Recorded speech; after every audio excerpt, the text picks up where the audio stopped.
Welcome to the Cenario Podcast, your guide to mental health and well-being. Each episode, we uncover practical tools, discuss expert insights, and explore how supplements can transform your mental health journey. Get ready to learn, grow, and thrive with us. Okay, so you know that feeling, like you're juggling a million things at work, deadlines seem to pop up constantly, and your brain just refuses to switch off, even late at night. Oh, absolutely. That sense of being completely stretched thin. We've all felt that pressure, I think. Yeah, exactly.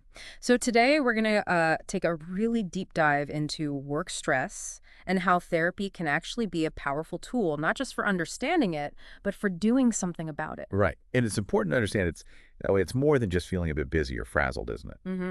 Our sources really highlight that work stress is a genuine physiological and emotional thing.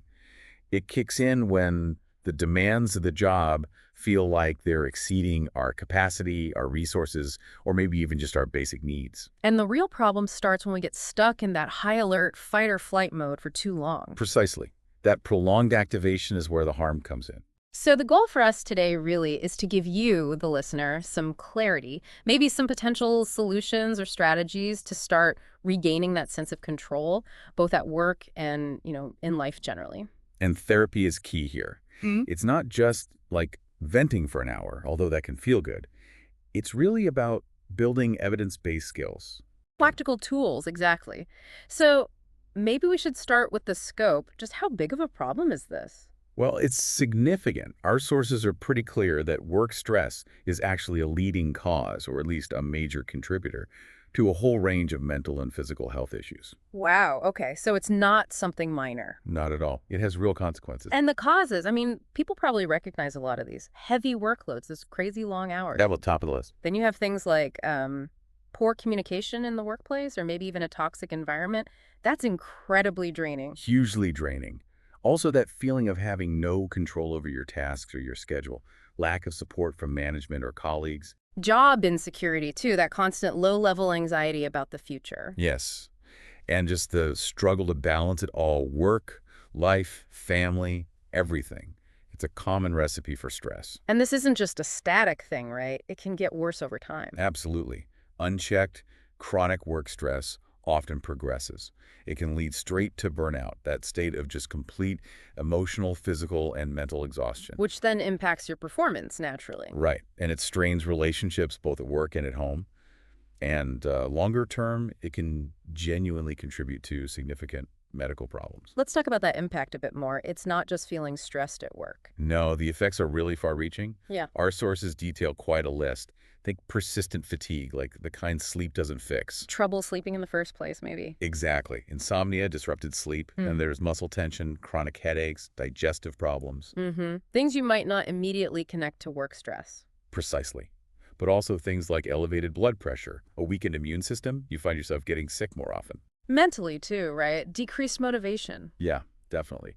Difficulty concentrating, feeling irritable or moody, constant worry, sometimes sadness. And if it goes on long enough, it's a major risk factor for developing anxiety disorders and depression.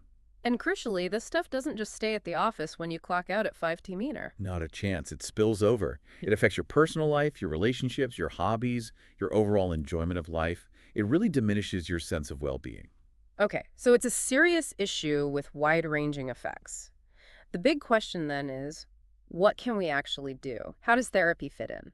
This is where therapy offers real, tangible solutions. The core benefit, really, is helping you regain control. It equips you with skills for managing stress, but also for developing self-awareness. Understanding your own triggers and reactions. Exactly. And improving emotional regulation, how you handle those difficult feelings when the pressure's on. It's about building mental resilience, essentially. So it's practical.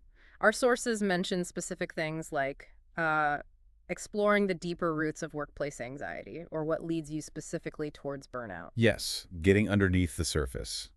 And a big part is recognizing negative thought patterns. Those automatic thoughts that fuel stress. Therapy helps you identify them and then reframe them. Change the narrative in a way. Precisely. And develop personalized coping strategies, things that actually work for you in your situation. It helps you manage emotional responses better and ultimately build a healthier relationship with work itself. Okay, and you mentioned different types of therapy. It's not just one approach. Right. Different therapies offer different toolkits, tailored to different needs. First, there's cognitive behavioral therapy, CBT, very well known. And how does that apply specifically to work stress? CBT is really effective at tackling those unhelpful thinking habits. So if you deal with chronic stress, maybe perfectionism or a lot of workplace anxiety, CBT gives you concrete methods. Right. It helps you examine those core beliefs like I'm not doing enough or failure is the end of the world. Exactly those kinds of thoughts. CBT helps you challenge them, see if they're actually realistic, and replace them with more balanced perspectives. This leads to clearer thinking, better decision-making under pressure. And the sources suggest it's good for things like perfectionism, imposter syndrome, low self-esteem. Yes, and that tendency to overthink or catastrophize about work situations. Okay, what about mindfulness-based stress reduction, MBSR? That sounds different. It is, yeah. MBSR focuses much more on cultivating present moment awareness, calming the nervous system. And does it work for work stress? The evidence is strong. Our sources point to it reducing stress, actually lowering blood pressure, improving mood. It works by teaching you to stay grounded in the present. Through things like breathing exercises, meditation. Exactly. Breathing, meditation, body awareness scans. The goal is to notice your thoughts and feelings without getting swept away by worry about the future or regrets about the past. Who would benefit most from that, do you think? It seems particularly helpful for people who find themselves reacting very emotionally to stress, feeling constantly overwhelmed, finding it hard to switch off and relax, or dealing with significant work anxiety. Got it. Then there's solution-focused therapy. That sounds very direct. It is. It's much more focused on, well, solutions and goals rather than deep historical analysis. It emphasizes your strengths and progress. Action-oriented. Very much so. It helps you identify small, manageable steps you can take right now to make things better. It offers quicker relief sometimes without needing that deep dive into the past. So good if you're feeling stuck, maybe, or need short-term strategies. Yeah, feeling stuck, indecisive, needing practical outcomes fast, or even working towards specific career or performance goals. Okay. And the last one mentioned is career counseling or coaching. How does that fit with stress? This is really relevant if the stress is stemming from, say, burnout, feeling deeply dissatisfied with your career path, or just general uncertainty about where you're going professionally. So it's about the bigger picture of your work life. Exactly. It focuses on aligning your work with your actual values and strengths, trying to find more meaning and purpose. It helps you explore long-term goals and build a work life that feels fulfilling, not just draining. Makes sense. Sounds useful for burnout recovery or if you're just feeling lost career-wise. Definitely. Or lacking that sense of purpose, needing clarity. So across these different approaches, what kind of specific goals might someone work towards in therapy for work stress? Oh, lots of concrete things.